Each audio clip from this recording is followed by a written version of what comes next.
स्वर्ग में विचरण करते हुए अचानक एक दूसरे के सामने आ गए। विचलित से कृष्ण, प्रसन्न चित सी राधा। कृष्ण सकपकाए, राधा मुस्काई।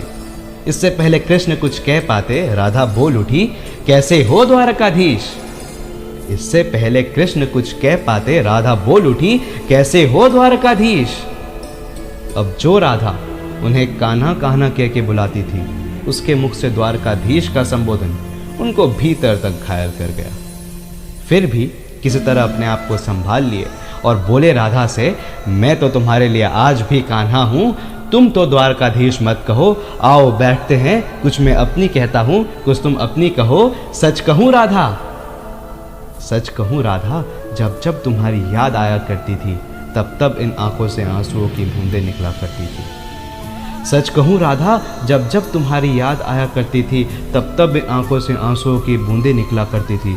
बोली राधा, मेरे साथ ऐसा कुछ नहीं हुआ, ना तुम्हारी याद आई, ना कोई आंसू बहा, क्योंकि हम तुम्हें भूले ही कहाँ थे कृष्ण, जो तुम हमें याद आते, इन आंखों में सदैव तुम ही बसा करते थे, कहीं आंसुओं के साथ निकल ना जाओ, इसलिए रोते भी नहीं थे। कृष्ण, प्रेम से बिछड़ने के बाद तुमने क्या क्या खोया, इसका एक आईना दिखाऊं आपको, कुछ कड़वे सच प्रश्न सुन पाओ तो सुनाऊं आपको।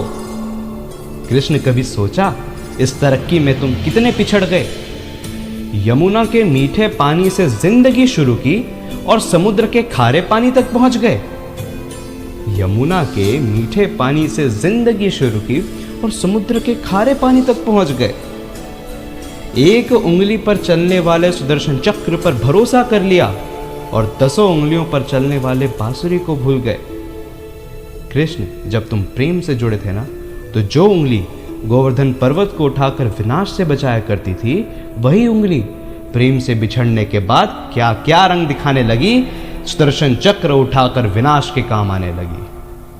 कृष्ण, कान्हा और द्वारकाधीश में क्या फर्क होता है बताऊं आपको।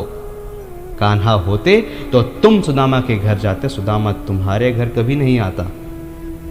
आप तो स्वप्न दूरदृष्टा हो, स्वयं नारायण हो, स्वयं जगत पिता हो, परंतु महाभारत युद्ध में आपने क्या निर्णय किया। अपनी पूरी सेना कौरवों को सौंप दी और स्वयं को पांडवों के साथ कर लिया। अपनी पूरी सेना कौरवों को सौंप दी और स्वयं को पांडवों के साथ कर लिया। सेना तो आपकी प्रजा थी, राजा तो उसका पालक होता है, उसका रक्षक होता है, परंतु आप जैसा महाज्ञानी उसी रथ को चला रहा था जिस पर बैठा हुआ अर्जुन आपकी ही प्रजा को मार रहा था। परंतु अपनी प्रजा को मरते देख आप में करुणा नहीं जगी, क्योंकि आप प्रेम से शून्य हो चुके थे। प्रेम से जुड़े होते तो कौरवों और पांडवों के बीच समझौते होते, युद्ध कदापि नहीं होता। यही तो फर्क होता है प्रेम में और युद्ध में। युद्ध में इंसान मिटा करके जीतता है और प्रेम में इंसान स्वयं मिट कर। कृष्ण, प्रेम में डूबा हुआ व्यक्ति दुखी तो रह सकता है, परंतु कभी किसी को दुख नहीं देता।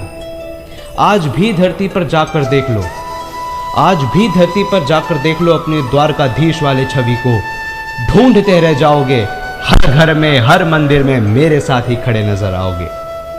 आज भी मैं मानती हूं कि लोग गीता जैसे ग्रंथ की बातें करते हैं, उसका नीति नियम से पाठ करते हैं, परंतु आज भी धरती के लोग युद्ध वाले द्वारकाधीश पे नहीं, प्रेम वाले कान्हा पर भरोसा करते हैं। और जिस गीता में मेरा दूर दूर तक वर्णन तक नहीं, जिस गीता में मेरा दूर दूर तक वर्णन तक नहीं, उस गीता के समापन पर आज भी लोग राधे राधे कहते हैं, राधे राधे करते हैं। धन्यवाद।